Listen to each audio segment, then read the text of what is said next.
There's a country so enormous that it spans 9 time zones, where boiling water freezes before it hits the ground, and where there are 10 million women without a partner. And after watching this video, you're going to understand perfectly why that is a problem that no man should ignore. That country is called Russia. Stay, because what you're going to see today, you won't find anywhere else on the planet.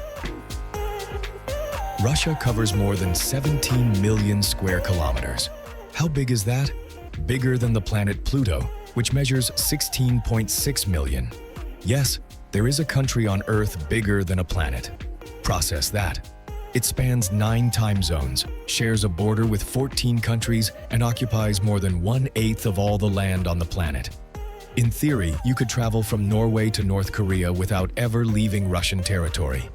And here's the fact nobody expects. More than 70% of the territory is in Asia, but more than 70% of the population lives in the European part. There are areas of Siberia where you can drive for entire hours without seeing a single human being. Just forests, frozen rivers, and wind. The climate is brutal. In Oymyakon, the coldest inhabited place on the planet, temperatures of -67.7 degrees Celsius have been recorded. Boiling water freezes before it touches the ground. And if that seems extreme to you, wait until you meet its inhabitants. The Diomede Islands separate Russia from the United States by just 3.8 kilometers, but they have a 21-hour time difference. You could see the future from the shore, the cheapest time travel in the world. And you, where are you watching this from? How many degrees do you have today? Tell me in the comments. I want to know who's watching us from the warmest place on the planet. Beyond the Arctic Circle, where winter swallows the horizon and the sun sometimes appears for just a few hours, live the Nenets. Their home is called Yamal, which in their language means the end of the world. And it's not a metaphor, it's a fairly accurate geographical description. Every year, entire families migrate more than 1,000 kilometers across the frozen tundra, following their reindeer herds. And here's the detail nobody expects. They don't guide the reindeer, they follow them. It's the reindeer who decide when to move. Their entire life revolves around the reindeer. It's their food, their transportation, their clothing, and their shelter. The children learn to drive sleds before they can walk properly. Your first vehicle, a reindeer-drawn sled in the middle of pure ice. Inside the chum, a single metal stove heats the entire space. When the fire dies down, they throw reindeer fat onto the embers. With the stove at its peak, the interior reaches around 2 degrees Celsius. That doesn't sound like much? In that context, my friend, 2 degrees Celsius is a 5-star resort. Their clothing has between 4 and 6 layers of reindeer skin sewn with tendon from the same animal.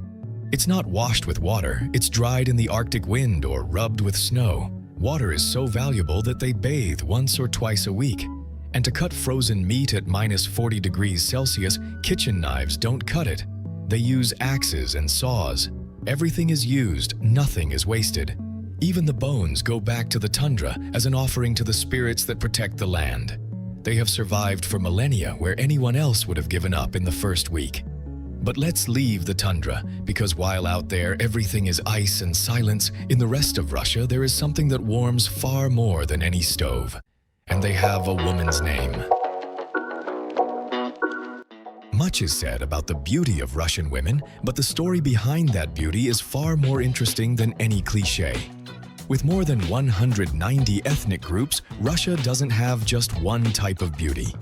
In the north, light eyes and pale skin are abundant. In the south and along the ancient trade routes, Slavic, Turkish, Caucasian, and Siberian features blend together. Diversity is part of the charm, but behind the aesthetics there is a hard history. Russian women are recognized for their strength, and not without reason. They grew up in a society marked by scarcity, wars, and loss, where men had to go to war and very few came back alive. So many women had to work, study, raise children, and support families, all at the same time.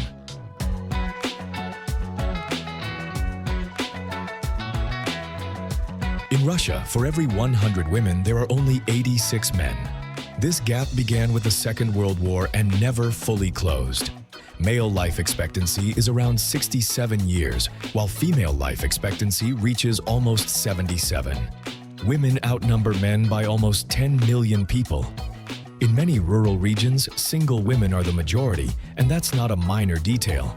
It shapes the culture, the family, and even the national identity. Do you want to know how to conquer the heart of a Russian woman? Write the number 9 in the comments, and I'll explain. Let's move on to the next one. But before you go to the comments, stay a moment longer because what's coming is going to interest you a lot. Russian women are famous worldwide, and it's no coincidence. They dress up for everything. To go to the supermarket, to grab the frying pan, to walk the dog, makeup, impeccable hair, heels if needed. For them, personal care is not vanity, it's culture. And from a young age,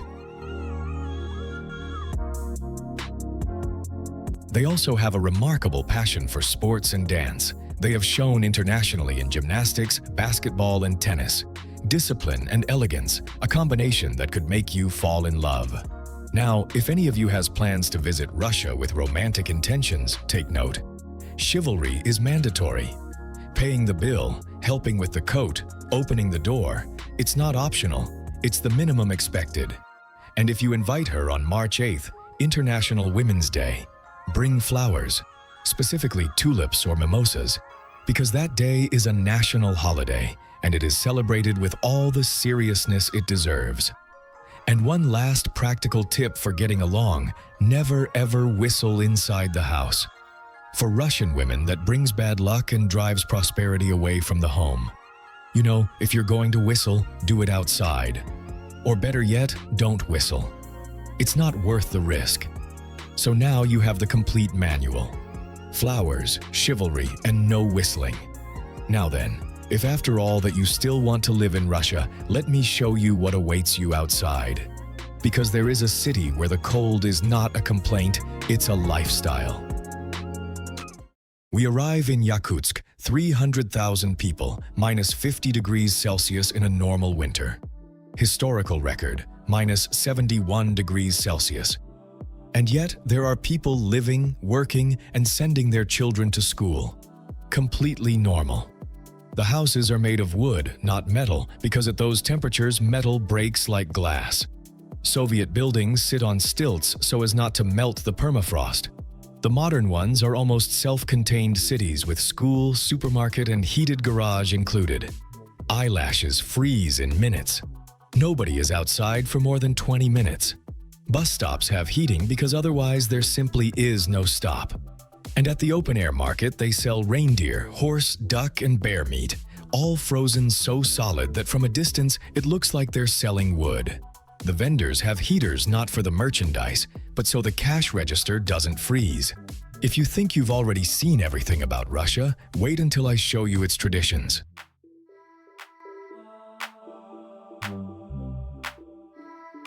Would you jump into a frozen lake in January? For millions of Russians, that's not a dare, it's epiphany. They cut cross-shaped holes in the ice, plunge into the freezing water, and come out smiling. Smiling at those temperatures. Before any trip, they sit in silence for a minute to ward off bad luck. They don't smile at strangers, not because they're cold, but because for them, smiling for no reason seems fake. But if you earn their trust, you're family forever. If you visit a Russian home, bring a gift. And if you bring flowers, only odd numbers. Flowers in even numbers are for funerals. Don't make that mistake. Fun fact, Tetris was invented in 1984 by Soviet mathematician Alexei Pajitnov. Born in the Soviet Union and conquered the entire world. Russian by origin, global by destiny. Flowers in odd numbers, no whistling. Sit down before you leave. The rules in Russia never end. But there is something where Russia needs no rules to impress you, and that is its geography.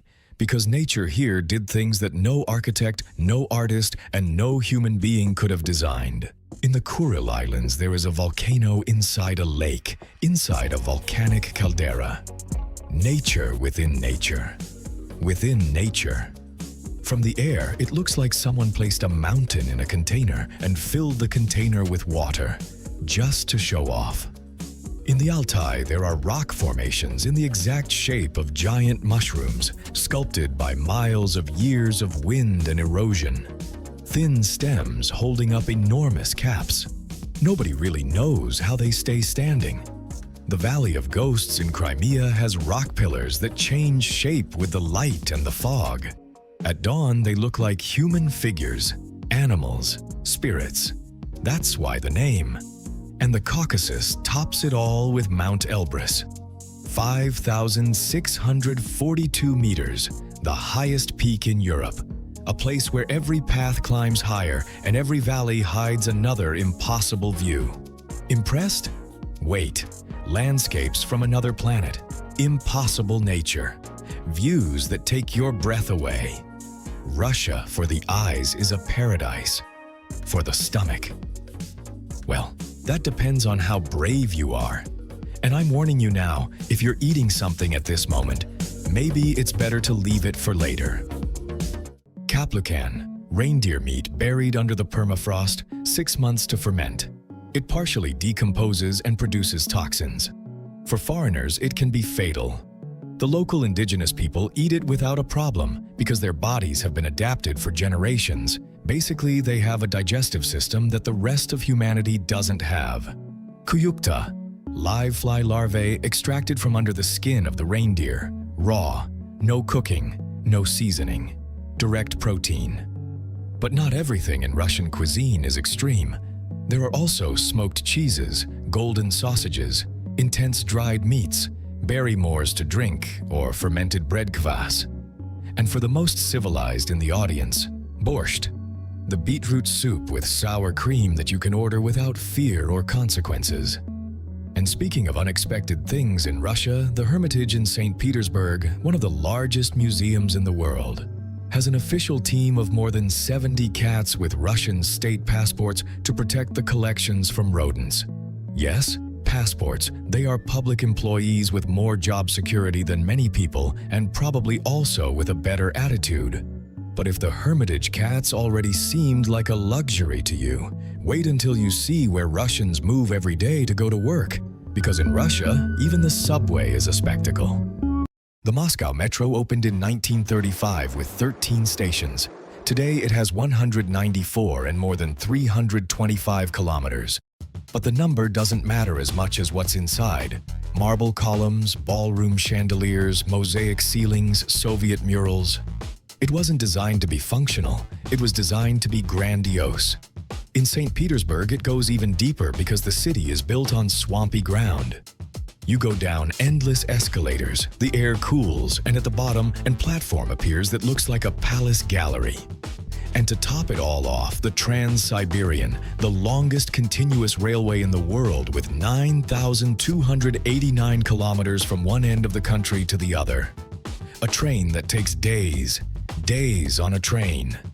If your subway looked like that, would you still complain about the delays? Now then, after so much grandeur, so much architecture, and so much marble, Russia also has its more human side.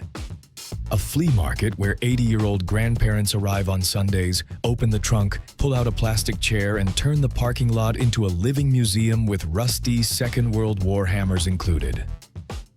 It only opens Saturdays and Sundays. People arrive from nearby towns, open the trunk, and unload everything directly onto the ground.